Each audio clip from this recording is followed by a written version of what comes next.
Hi guys, Dr. Mel. We're busy with electrochemistry and another lesson on the applications of electrolysis. So we've done one lesson with electrolysis. This is a few other processes that we use in industry when we go to electrolysis. So very important. Electrolysis we use in every industry in the mining field. So South Africa, Australia, parts of Africa where they are rich in ores, metals, they use electrolysis to actually get that pure metal from the mountain or the hole that you went into the earth. So let's have a look at the applications. Firstly, we're going to use an electrolysis that we can actually make chlorine, an alkali, which in this case will be sodium hydroxide, and the separation will be a membrane. So we call this a membrane cell. So the chloralkali is a huge industry in most countries because you'll see now the products that we form.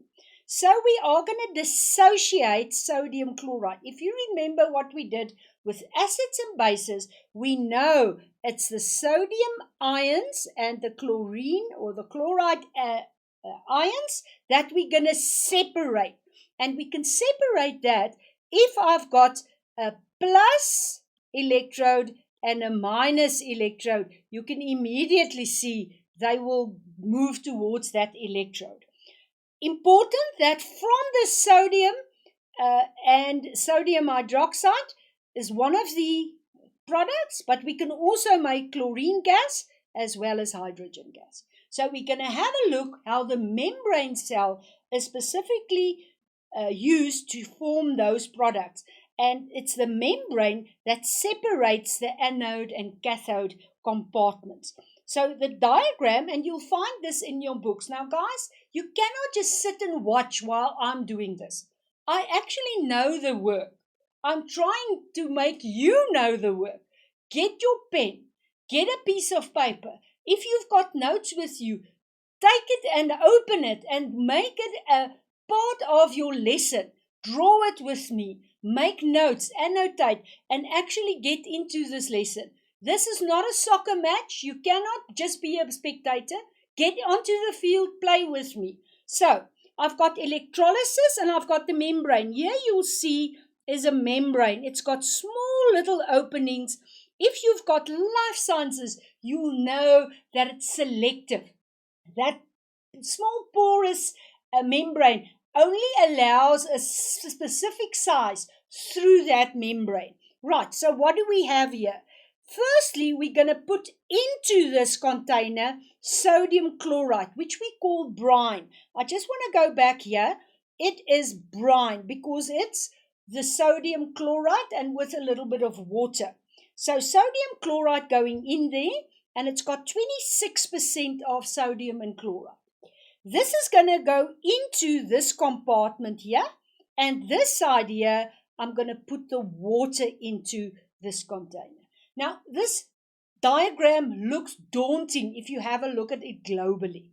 I would like you to really analyze it piece for piece. Go through it with a method that you can actually follow. Otherwise, it's just one big picture. Now, let's first start on this side. Do you see here? I've got the positive electrode. Now, the positive electrode is always attracting the anions. So this will be the anode. It's positive. On the other side, you've got the negative electrode. It's negative, so it's the cathode. The cathode will attract the cations, which is the positive ions. So what is going to happen? Let's quickly go back to the larger diagram. The sodium chloride will divide into sodium and chloride ions. So you'll find many of them here. And because this is a positive electrode, it will attract the chloride ions. The chloride is negative, and you'll see then they will actually form Cl2, which is chlorine gas. It's a covalent bond, chlorine gas, diatom, going from the sodium chloride to become chloride ions and then chlorine gas. That's the one side. On the other side, we find the negative cathode, and here we've got water going in and becoming hydroxide and hydrogen ions. Now, hydrogen is positive, so it will be attracted to the negative cathode, and it will then form the hydrogen gas. So what are we left with? If we have a look, we are now left here with the sodium plus as well as the hydroxide this side. Let me just use another color. Can you see I've got hydroxide there and I've got sodium there. So this porous membrane is just the right side, to actually the right size to let the sodium through to this side. It's positive, it will be attracted to this side with the negative electrode. It will then bind, as we know, with the hydroxide, that's this side. And can you see sodium hydroxide forming? I went through it methodically. I said sodium chloride will become sodium and chloride ions. This will become chlorine gas. This will go through the membrane. Here we've got the water going in, forming hydroxide plus hydrogen. That will form hydrogen gas. This will bind to the sodium and we'll get sodium hydroxide. I hope you understand the process where we can actually separate the sodium chloride that we've thrown in. Chlorine gas, do you see it there? Hydrogen gas there. They will be in separate compartments. If they touch each other, we'll have a huge explosion.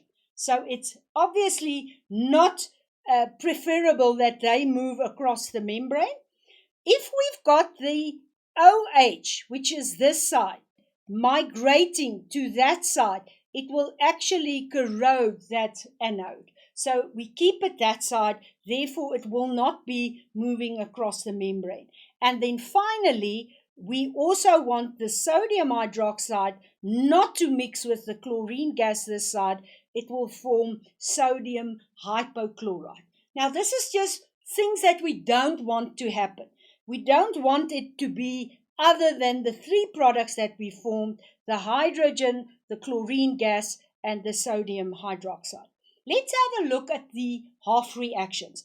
At the anode side, we've got the sodium chloride. We said it will dissociate into those ions. That chlorine will then form chlorine gas. The chloride will form chlorine gas. The chlorine gas will then be pumped out and they'll use it, and you can have a look at which industries they use the chlorine. The sodium will go through the membrane to the cathode. On the other side, we've got the water that actually dissociates. No, it ionizes, sorry. It's a covalent bond. It ionizes in hydroxide and hydrogen ions. The hydrogen will then form hydrogen gas. We've got the sodium hydroxide forming, and this is your net reaction. Let's quickly just have a look at this. You've got sodium chloride, you've got the water, you know chlorine gas, hydrogen gas, and sodium hydroxide forming. Advantages of this process: the membrane is very effective, and I showed you just now why we don't want other things to move through the membrane. There's no pollution, and it's not a high energy that we use to separate that. On the other hand, we have to purify the sodium chloride beforehand. You'll have to concentrate the sodium hydroxide and purify the chlorine gas that's coming from there. And remember, that's a health risk.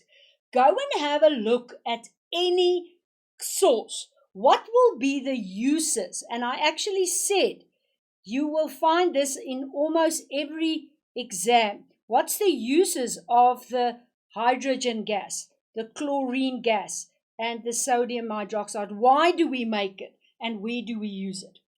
The following application is, firstly, we did sodium chloride. Now we're going to take aluminium and we want to purify it and get it from the ore. Now the ore that we'll use will be bauxite.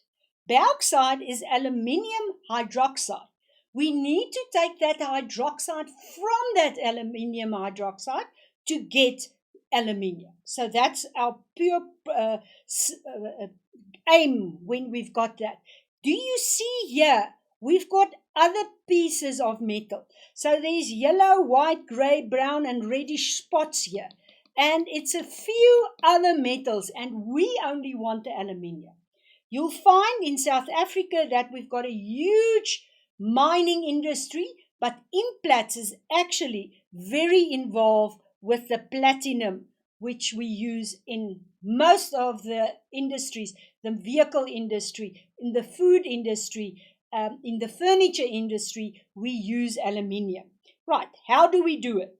Again, electrolysis.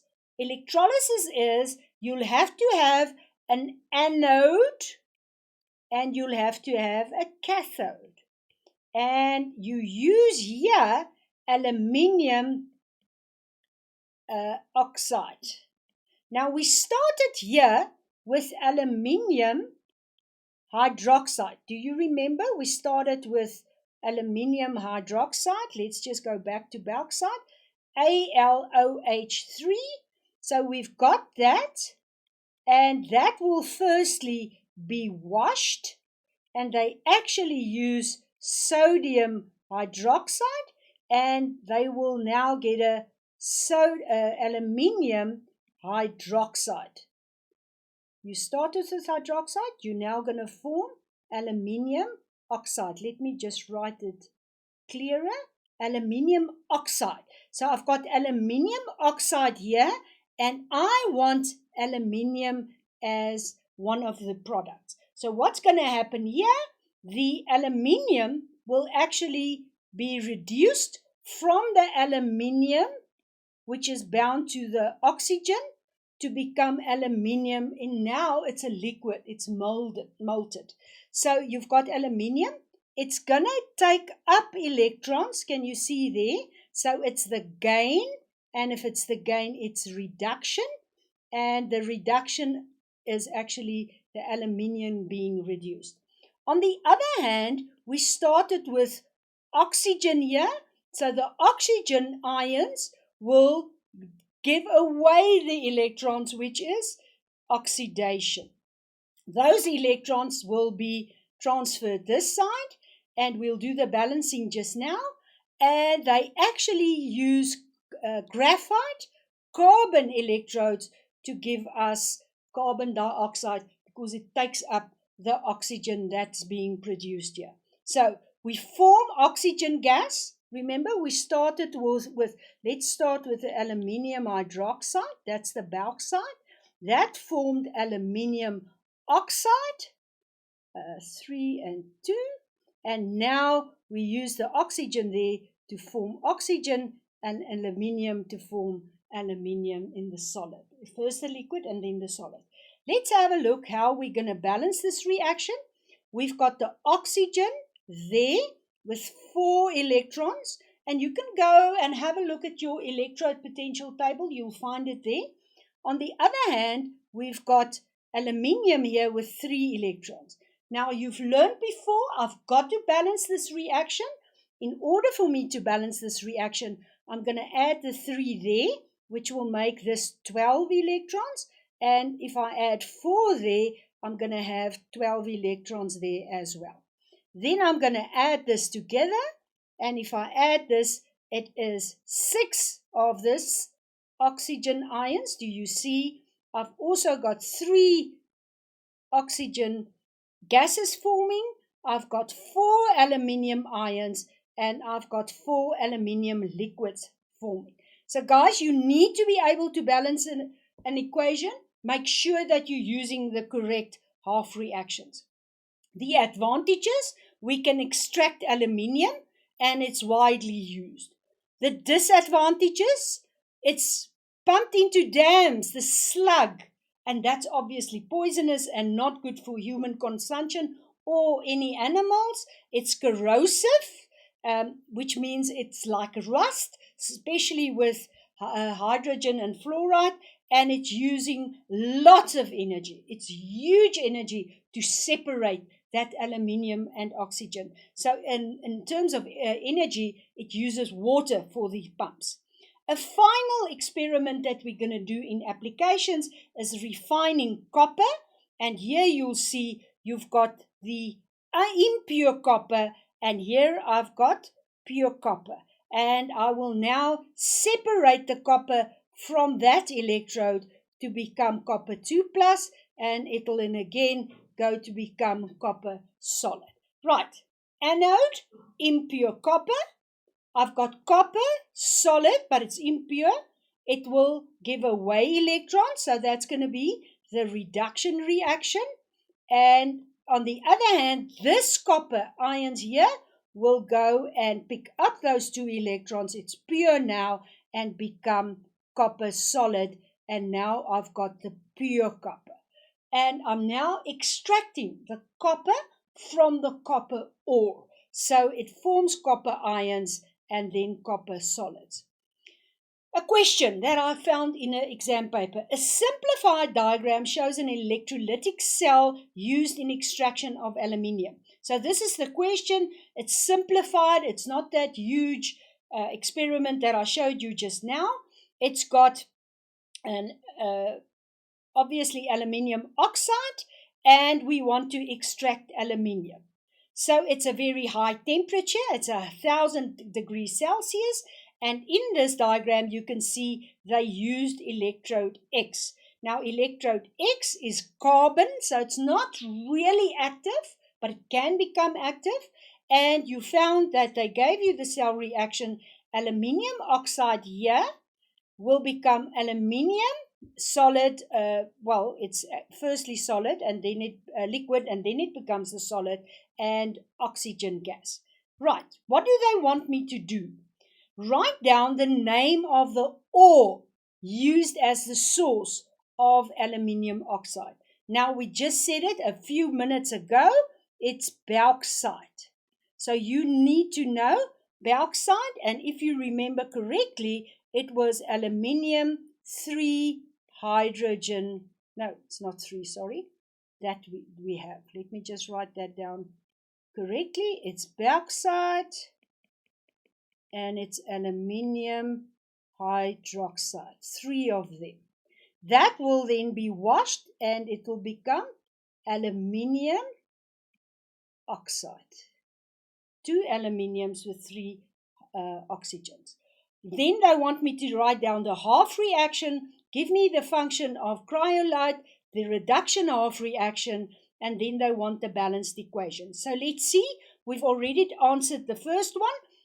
The bauxite, we said it's aluminium oxide, and then the half reaction will obviously be the aluminium, which is 3 plus, going to become aluminium in the liquid phase. So which one will take place at electrode X? It will be the opposite. So we'll have oxidation.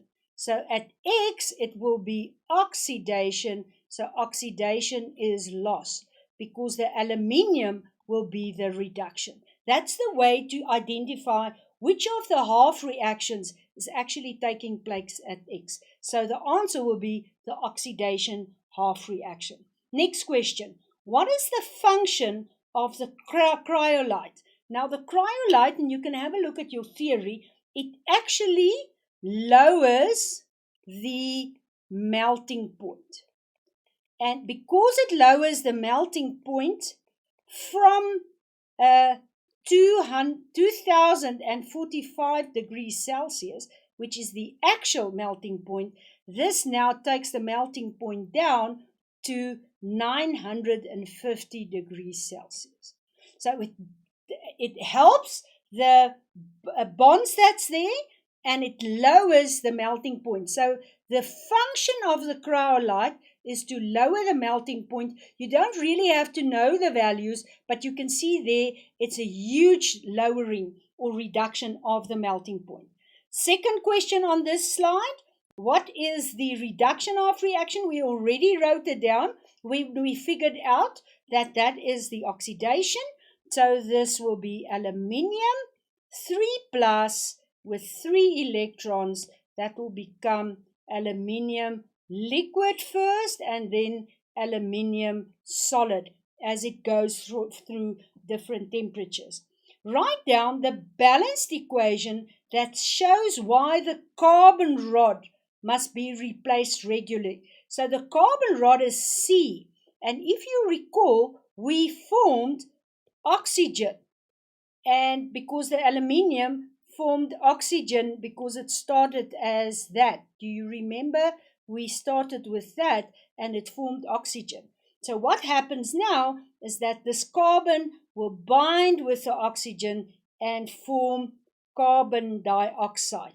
And we don't want carbon dioxide, so they will have to replace the carbon, will then be evaporated with the gas. So they'll have to replace it because it forms carbon dioxide. Right, guys, we did 3 applications. We did the membrane cell. Remember the chlorine, the hydrogen, and the sodium hydroxide. We also had a look at the aluminium and at the copper refinery. So you have to be able to name the half reactions, identify cathode and anode, explain the oxidation and reduction, and then apply that either in electroplating or the purifying of metals or the chlorine industry. You need to be able to identify one of these industries, and we don't know which one they're going to ask, so you've got to do them all. And again, have a look at any source. There's a lots of open sources, matric past papers, grade 11 past papers, so that you can actually know how do we apply electrolysis. Bye.